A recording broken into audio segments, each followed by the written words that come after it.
بسم الله والصلاة والسلام على رسول الله. شلونكم متابعين؟ إن شاء الله تكونون بخير. اليوم راح نحضر معاكم إن شاء الله وصفة الكيك بالسمسم. ناخذ 5 بيضات ونضيف عليهم رشة من الملح والكوب الأول من السكر، نخفقهم مدة ربع ساعة إلى 3 ساعة إلى أن يمتزجون المكونات ويبيض الخليط، وبعدها نضيف الكوب الثاني من السكر. مثل ما تلاحظون هوني بيضت عندنا المكونات كلها. نضيف 3/4 الكوب من اللبن، ونضيف نصف كوب سكر زيت، زيت، ونضيف معلقة من الخل، ونضيف رشة من الفانيلا. نخلط هاي المكونات كلها ونخفقها مع بعض. ناخذ الطحين ننخل الطحين، ننخل معانه البيكنج باودر،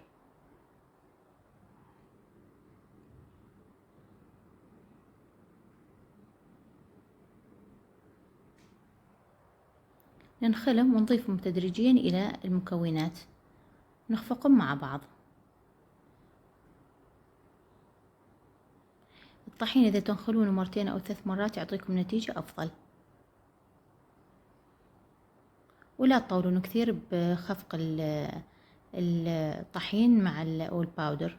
مجرد ما يمتزجون مع المكونات يكفي، ونضيف عليهم ربع كوب من المي ونخفقه.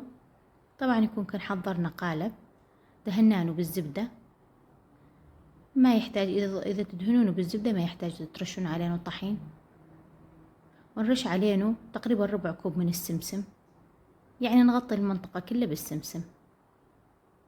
السمسم ينطي طعم كثير طيب للكيك، جربوها هاي الوصفة كثير طيبة.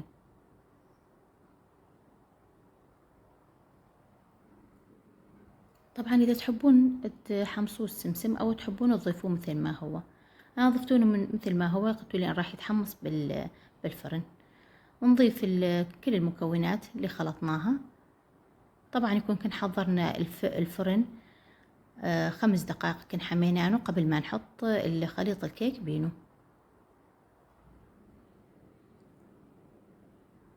ونرش كمية تقريبا هم ربع كوب من السمسم. ندخله الفرن من الأسفل فقط، وإذا احتجنا بالنهاية نشغل بس الوجه مجرد دقيقة واحدة. مثل ما تلاحظون هون كمل عندنا الكيك. طبعا وصفة كثير طيبة، ترهم مع الشاي، مع الكابتشينو، مع كل المشروبات. كثير طيبة، حتى ترهم بالريق الصباحي، العصريات.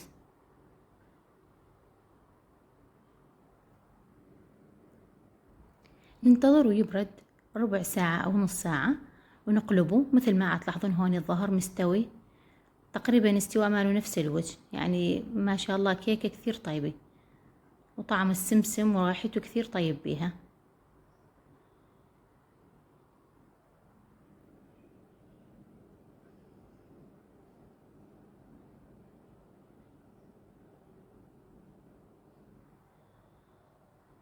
ونبدأ نقطعه مثل ما تحبون تقطعونه، مربعات أو الطريقة اللي تحبوها. طبعا اليوم ما راح نزين الكيك معاكم، واللي يحب يزينه بأي طريقة ممكن عادي، بس احنا لأن هو شكله كثير حلو راح ناكله مع الشاي أو مع أي شي تحبون تاكلونه. ما شاء الله النفشة بينه عترشعون الشم منفوش.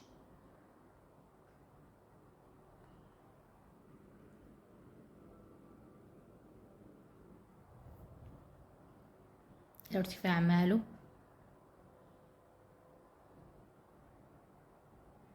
يعني وصفة تستحق التجربة، جربوها إن شاء الله تعجبكم.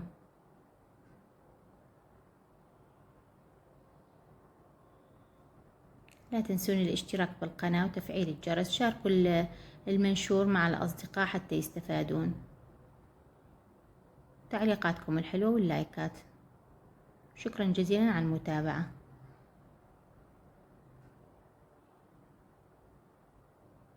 وإن شاء الله ألف صحة وعافية على قلبكم.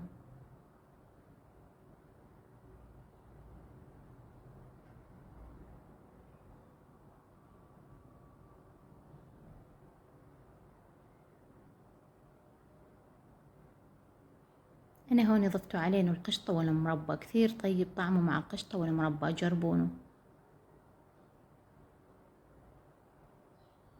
إن شاء الله ألف صحة وعافية على قلبكم.